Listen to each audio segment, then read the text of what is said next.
दोस्तों टाटा स्टील ने अपने क्वार्टर टू के रिजल्ट का ऐलान कर दिया है। रिजल्ट में लोगों को बहुत ही जबरदस्त झटका लगा है क्योंकि रिजल्ट में बहुत भारी लॉस दिखाया गया है। अब टाटा स्टील के इस लॉस को देखकर लोगों को बहुत सारी टेंशन हो रही है। क्या वाकई में से स्टॉक से अब निकला जाए? इतना भारी नुकसान किस वजह से हुआ? तो इस रिजल्ट को अच्छे से अगर आप समझेंगे तो आपको पता चलेगा कि कंपनी को लॉस नहीं हुआ है, बल्कि ये जो लॉस है कहीं और से आया है। तो ये लॉस किस वजह से हुआ उसको समझने की कोशिश करेंगे। इस रिजल्ट को अच्छे से एनालिसिस करेंगे और क्या इस गिरावट का हमें फ़ायदा उठा के निवेश कर लेना चाहिए? क्या है आगे की संभावना? टाटा स्टील टाटा ग्रुप की सबसे पुरानी और मजबूत कंपनी है। टाटा की नाक कह सकते हैं इसको। आप देख सकते हो कि ब्रिटिश काल से ये कंपनी चली आ रही है। प्राइस बहुत नीचे है और टाटा अपने बिजनेस को रीस्ट्रक्चर कर रहे हैं। आने वाले इसमें ग्रीन एनर्जी के बिजनेस में आगे बढ़ेंगे। यूके में ऑलरेडी उन्होंने अपना सेटलमेंट कर लिया है। तो क्या इस समय इन्वेस्टमेंट किया जा सकता है या फिर इस रिजल्ट के बाद हमें निकलना चाहिए? तो रिजल्ट को अच्छे से एनालिसिस करेंगे और ये जो लॉस है उसके पीछे वजह क्या उसको समझने की कोशिश करेंगे। लेकिन फ्रेंड, उससे पहले अगर आप पहली बार हमारे चैनल पे आए तो चैनल को सब्सक्राइब कर दीजिए, एक बेल आइकॉन दबा दीजिए ताकि जब भी नया वीडियो बने पहला नोटिफिकेशन आपको मिले। वीडियो पसंद आए तो लाइक से जरूर कीजिए। चलो फ्रेंड्स, वीडियो स्टार्ट करते हैं। मैं हूँ आपका दोस्त SP दवे और हमारे अपने चैनल ऑनलाइन कमाई में आपका बहुत बहुत स्वागत है। तो सबसे पहले अगर हम बाजार की बात करें तो बाजार में शानदार तेजी बनी हुई है।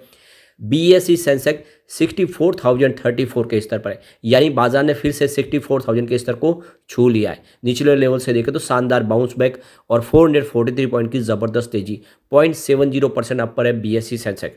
बाजार की शुरुआत ही बहुत ही शानदार हुई थी और बाजार अभी पॉजिटिव माहौल में बना हुआ है। आप ये देख ही सकते हो कि जहां से बाजार की शुरुआत हुई थी बिल्कुल वहीं पर है, क्योंकि आज की शुरुआत 64,033 के आसपास थी और इस समय भी बाजार वहीं पर है।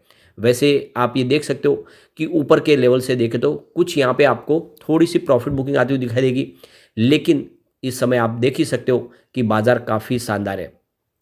अब यहाँ पे निफ्टी मेटल में भी शानदार तेजी है। 6422 के स्तर पे 0.99% यानी 1% की तेजी है। तो जो निफ्टी मेटल में तेजी है वो सेंसेक्स के मुकाबले भी अच्छी है, लेकिन टाटा स्टील अपने रिजल्ट की वजह से दबाव में है। तो यहाँ पे स्टॉक की शुरुआत 114 पर हुई, नेगेटिव शुरुआत हुई क्योंकि क्लोजिंग कल की 116 के आसपास थी। इंट्राडे में 117 का इसने हाई भी बनाया, लो है वो 114 का ही है। तो आप देख लो कि रिजल्ट का निगेटिव इफेक्ट देखने के बाद जिस तरह से बाजार का माहौल पॉजिटिव बना हुआ है और रिजल्ट को अगर अच्छे से लोगों ने समझा है तो इसके बाद में इसमें गिरावट थमी है। इस समय 116 के आसपास स्टॉक है जहाँ पे कोई अपडाउन नहीं है, यानी एक तरह से देख सकते हो फ्लैट ट्रेड कर रहा है। 0.043% की ही गिरावट है। तो देख सकते हो कि रिजल्ट आ चुका है। इस बार जो नेट सेल्स है वो 55,681 करोड़ के आसपास रहा है, जहाँ पे ईयर ऑन बेसिस पे 7.01% की गिरावट देखने को मिल रही है। देख सकते हो कि इस रिजल्ट के बाद मॉर्गन स्टैनली ने जो इसकी रेटिंग है उसको इक्वल वेट रखा हुआ है और टारगेट 115 के आसपास रखा है, यानी जहाँ पे इस समय स्टॉक ट्रेड कर रहा है उसी के आसपास का टारगेट रखा गया। तो टाटा स्टील का जो बिजनेस है, अब आप देख सकते हो कि इसमें इस बार भारी लॉस देखने को मिला है। एक बार हम रिजल्ट को अच्छे से समझ लेते हैं। सबसे पहले कंपनी के सेल्स को देख लेते हैं। इस बार 55,682 करोड़ का टोटल सेल्स रहा है। पिछले साल सेम क्वार्टर में ये 59,878 करोड़ के आसपास था। तो क्लियरली आप समझ सकते हो कि सेल्स गिरा है कंपनी का ईयर ऑन बेसिस पे। अब क्वार्टर वन की बात करें तो सेल्स 59,490 करोड़ के आसपास था। तो क्वार्टर ऑन क्वार्टर बेसिस पे भी सेल्स गिरा है।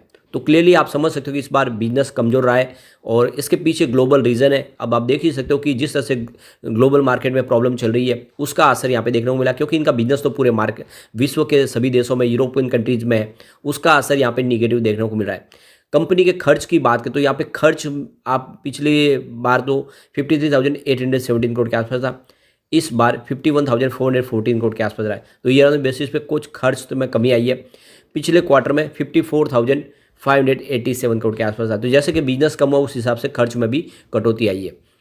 अब यहाँ पे ऑपरेटिंग प्रॉफिट भी गिरा है कंपनी का। ये देख सकते हो कि सितंबर 2022 में 6,060 करोड़ के आसपास था, इस बार सितंबर 2023 में मात्र 4,268 करोड़ के आसपास रहा है। तो कंपनी का ऑपरेटिंग प्रॉफिट काफ़ी ज़बरदस्त गिरा और इसका पीछे जो रीज़न है वो सारा ग्लोबल बाजार का ही है। वैसे अगर आप 2021 के मुकाबले देखें तो आपको बहुत ज़बरदस्त यहाँ पे झटका लगेगा, क्योंकि सितंबर 2021 में इनका ऑपरेटिंग प्रॉफिट 16,456 करोड़ के आसपास था। तो इस हिसाब से देखें तो बहुत भारी गिरावट हुई है और ये कह सकते हैं कि इस समय खराब दौर है इस समय टाटा स्टील के लिए और रीज़न सारा ग्लोबल मार्केट की वजह से बन रहा है। अब अदर इनकम की बात करें तो पिछले साल सेम क्वार्टर में 412 करोड़ की अदर इनकम थी। पिछले क्वार्टर की बात करें, क्वार्टर वन की, तो 1190 करोड़ की अदर इनकम थी। इस बार 6568 करोड़ माइनस है ये अदर इनकम। तो कंपनी को एक बड़ा जो लॉस का जो वजह बनी है वो है अदर इनकम। यह कंपनी का पुराना कुछ सेटलमेंट है जिसको इन्होंने राइट ऑफ किया। ये बड़ी रकम है, ये 6500 करोड़ की रकम है। जो लॉस हुआ है वो सारा इस बार का क्वार्टर का नहीं है, बल्कि ये पुराना सेटलमेंट की वजह से हुआ है। तो इसको कहाँ हुआ है इसको हम आगे समझेंगे।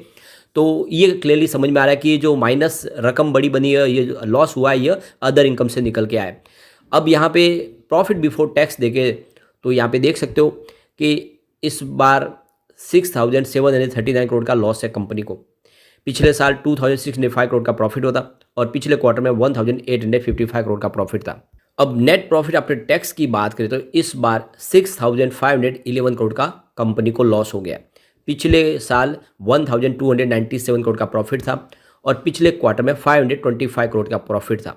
तो ये जो लॉस हुआ है देखो 6511 करोड़ का, ये पूरा का पूरा आप देख दो कि कंपनी का जो पुराना मैटर है उसकी वजह से हुआ है। ये अदर इनकम लॉस में जो बताई जा रही है, आप समझ सकते हो कि इस बार इस क्वार्टर का ये लॉस नहीं है, बल्कि ये पुराने मामले का सेटलमेंट। अब ये पुराना मामला कहाँ से निकल के आ रहा है तो ये देख सकते हो, ये टाटा स्टील का यूके का जो बिजनेस है, यूरोपियन बिजनेस में इनको झटका लगा करीब 12,560 करोड़ का।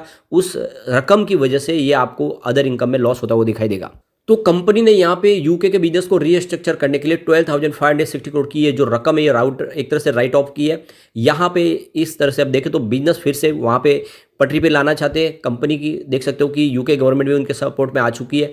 दोनों मिलकर अब ग्रीन स्टील का निर्माण शुरू करेंगे और करीब 1.25 बिलियन पाउंड्स का यहाँ पे एक बड़ा निवेश होने जा रहा है। पोर्ट एलिबर्ट जो इनका प्लांट है वहाँ पे अब ये देखो रीस्ट्रक्चर की प्रक्रिया शुरू हो चुकी है और इसमें आप देखें तो $4.12 बिलियन का जो निवेश है वो टाटा स्टील करने जा रही है।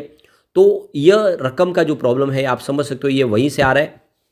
तो अब आप समझ सकते हो कि 12,560 करोड़ की जो रकम एक तरह से प्रोविजन के तौर पे यूके के बिजनेस के लिए ली गई है और यह सीधा का सीधा इसका जो कंपनी के लॉस में इसका असर देखने को मिला। अदर इनकम में जो लॉस हुआ है वो यूके बिजनेस का 12,560 करोड़ की रकम है, जिसमें जो कंपनी रिस्ट्रक्चर अपने बिजनेस को करी है उसको एक तरह से प्रोविजन के तौर पर रखा गया है। तो ये आप समझ सकते हो उस रकम की वजह से ये कंपनी को लॉस हुआ है। तो ये टाटा स्टील की तरफ से क्लियर कर दिया गया है कि ये रकम जो प्रोविजन के तौर पर गई है इसकी वजह से आप देखें तो ये आपको लॉस दिखाई देगा। ओवरऑल देखें तो इस बार लॉस नहीं है, लेकिन ये डेफिनेटली है कि कंपनी का बिजनेस कम हुआ है और इसके पीछे यूके का प्रॉब्लम है। देख सकते हो कि जिस तरह से यूके का बिजनेस इनका लॉस में चल रहा है, अब उसको रिस्ट्रक्चर करने की कोशिश की जा रही है। इसके अलावा यूक्रेन का जो युद्ध चल रहा है रसिया का, उसका असर देखने को मिला। यूरोपियन बाजार काफ़ी ज़्यादा उसका नेगेटिव इफेक्ट देखने को मिला और अब तो देख सकते हो कि हमास और इजराइल का युद्ध भी शुरू हो गया। ये सारे जो रीजन बन के यहाँ पे इनके जो ग्लोबल मार्केट में असर है उसकी वजह से रिजल्ट बेहतर नहीं बनाए। तो इसको लेकर आप देखें तो कि कौशिक चैटर्जी जो एग्जीक्यूटिव डायरेक्टर और चीफ फाइनेंशियल ऑफिसर है कंपनी के टाटा स्टील के, उनकी तरफ से ये बयान भी दिया गया है। उनका कहना है कि हमने 12,560 करोड़ की जो रकम है यह इम्पेयरमेंट चार्ज के तौर पे इसमें ली गई है। इसमें से देखें तो करीब 6,358 करोड़ की जो रकम है वो इस रिजल्ट के अंदर उसको यहाँ पे लॉस के तौर पे दिखाया गया है।